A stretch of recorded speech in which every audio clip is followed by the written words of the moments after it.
So here's how I put wire in my face mask, and I really don't do anything tricky. I've made the basic mask. I've sewn the square. The ends are still open. It's pressed nice and neatly, so that's all ready to go, and it's time to put the wire in. What's going to happen? You're going to end up with something that looks like this. So easy. Wire. And I will show you exactly how I do that. You don't need to add any more fabric. You don't need to put any little casing in there. Nothing, honey. This is where a handy little guide I made out of an old greeting card comes in handy, because I'm going to start my top stitching and end my stop stitching between these little areas here. That's all it is. I don't sew on it. I don't use it for anything other than just a guide. So I'm going to start top stitching. I probably go about about a 16th of an inch from the edge. And I'm using this as a guide to know where to start. And I'm gonna sew, lock the stitch.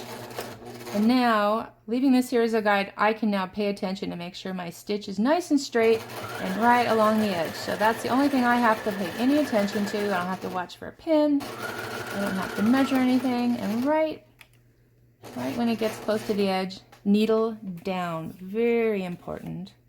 Lift your presser foot and 45-degree pivot. Now I'm going to go, depending on this length of your stitch, actually I hate these things, they get in the way. I'm going to cut the little tails off. I always trim as I go. It's just me. Again, sew how you're comfortable. Now I'm going to go probably 4 or 5 stitches down, perpendicular to that, to make a triangle. Needle down. If you don't have a machine that'll automatically stop with the needle down, do it manually. It's really important, otherwise you don't get a nice clean edge. Pivot, and now I'm just going to use this stitch as my guide. So I'm going to sew nice and straight, equidistant. Hopefully it'll look really good. And I'm not quite to the edge of the top stitch before I stop. Needle down, obviously very important. Lift the presser foot. Now it's time to grab my handy dandy little wire that I've already cut, and I've already rolled the edges out. I'm so sorry if you don't have a Graceland shot glass to store yours in. I apologize to you. Maybe your life can get better some other time, but yes, Nashville, Tennessee, and Graceland is helping us out here. So here's the thing. This is so easy. It'll make your head spin.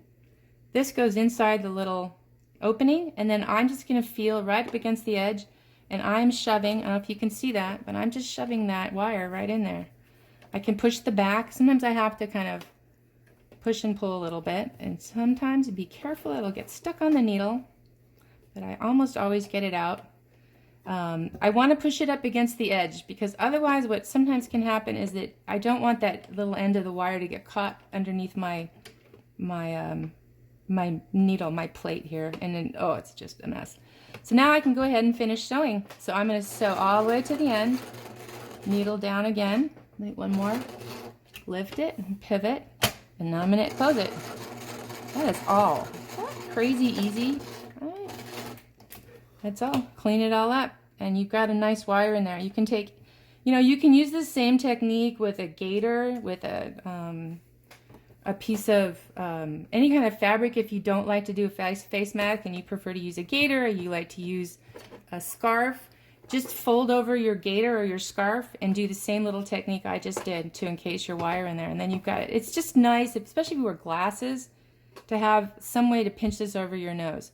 So the next thing I'm going to do, and I'm going to use pins, but I can't get at them, so hang on, I'll be right back.